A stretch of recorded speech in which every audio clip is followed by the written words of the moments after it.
Welcome into the second Cleveland Browns report of the day, because the Browns, they did not bother waiting till tomorrow to make their roster cuts to get down to the 80-man limit. So we're going to go through all 5 players released by the Browns just a couple of minutes ago and kind of break this down, look at the depth chart, and what this means for other players as we get closer and closer to the final 53-man roster. But the first cut we're going to look at is veteran Parnell Motley, a corner who has been bouncing around from one practice squad to the other. Unfortunately, his road with the Browns, at least for now, ends today. None of these moves, by the way, mean that there's no possible way they come back. Often you see GMs release players, and then they want to maybe bring them back on the practice squad if an injury were to happen. So when we look at this depth chart here, it's really starting to take its shape as what we know it to be, which is all 3 guys on screen right there making the roster, along with Martin Emerson. I think A.J. Green as well. Herb Miller has had some great moments. He dropped that 100-yard pick 6, but still had a nice pass breakup. I've liked what I've seen out of Sean Jolly, too. So a lot of good talent in this cornerback room. Ultimately, Motley gets edged out after being signed by the Browns earlier this offseason. Now, before we check out some of the other names of the release guys today, give me a surprise cut candidate. I want to know who you have in mind as someone that might not make this roster that everyone else is kind of maybe penciling in as, yeah, he's got to make it. Next guy up is Marcus Santos-Silva. Who remembers this, right?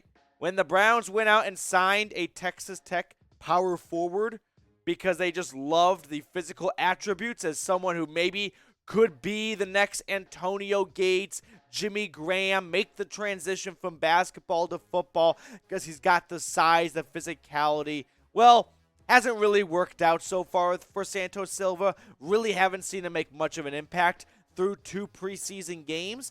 And that's because when you look at this depth chart here, the guy who's stolen the show so far is Griffin Stewart.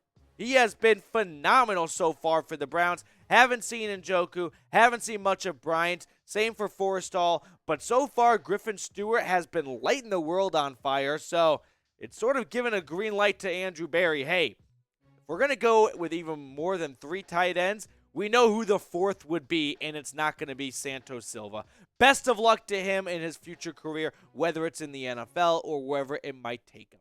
Now, like I said at the top of the show, this is our second video today because here at the Browns Report by Chat Sports, when breaking news happens, rumors, or even just some plain old vanilla roster cuts, we keep you guys plugged in. So if you want more Browns content, here is the thumbnail for our video we posted just a couple of hours ago. Click on it for some interesting Kareem Hunt trade rumors and whether or not the Browns might go out and finally sign some help for that defensive line.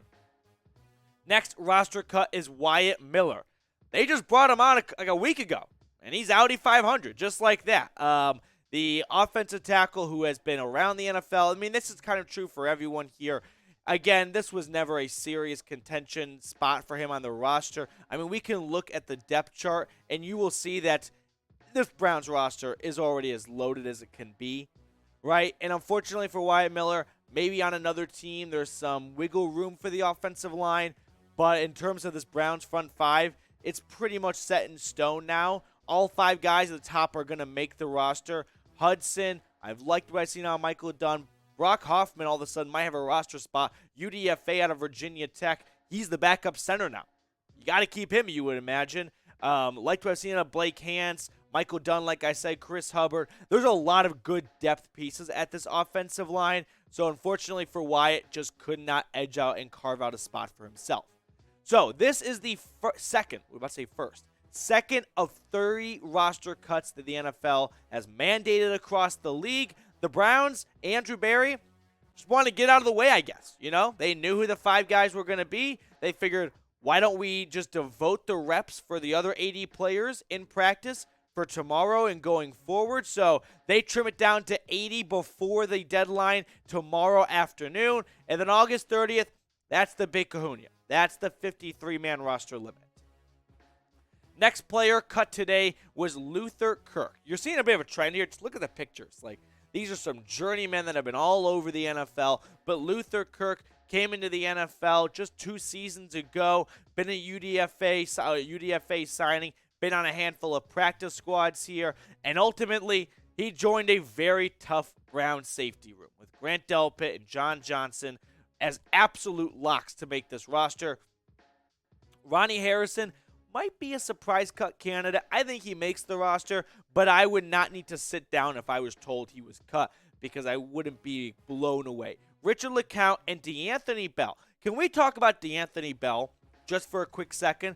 Because I think I think a takeaway from a lot of these cuts is that every single one has come at a position where you have seen someone else really shine so far in these preseason games, right? Griffin Stewart at tight end, and DeAnthony Bell, he has been awesome, not only in preseason games, but also in practice. He is absolutely someone to take a look at. If you haven't already, watch him in week 3 of the preseason against the Bears.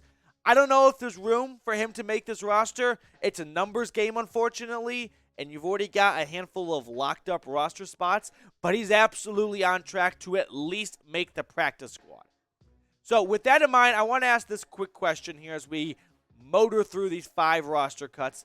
Who is a surprise pick to make the roster? Do you want to roll with a DeAnthony Bell? Maybe it's someone else who has caught in your eye and attention so far in preseason, like Griffin Stewart. Let me know who your surprise pick to make this Browns roster is.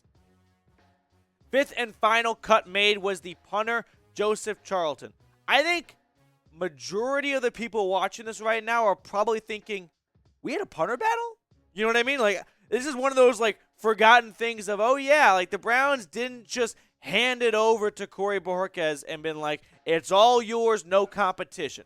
No, they brought in Charlton, who was the punter for the Panthers. He went to South Carolina. He punted for Carolina for his first 2 seasons in the NFL, and then he was hopping on some practice squads here and there. He did not punt at all in week 2 against the Eagles. He had 2 punts in the first week against the Jags. He was fine, but if you know who your punter is, you might as well give him all the reps so he can get as, built up and comfortable as possible rather than split reps when you already know who the winner of this battle is. So clearly, Andrew Berry was like, no point in just wasting everyone's time with splitting reps at punter. Why don't we just kind of, cut this off and give it over to Bojorquez? All right, before we send you guys on your way here, let's end today's video with an absolute classic here at the channel. If you hate the Pittsburgh Steelers like I do, spam F-Pit down in the comments section. Fuck the Steelers.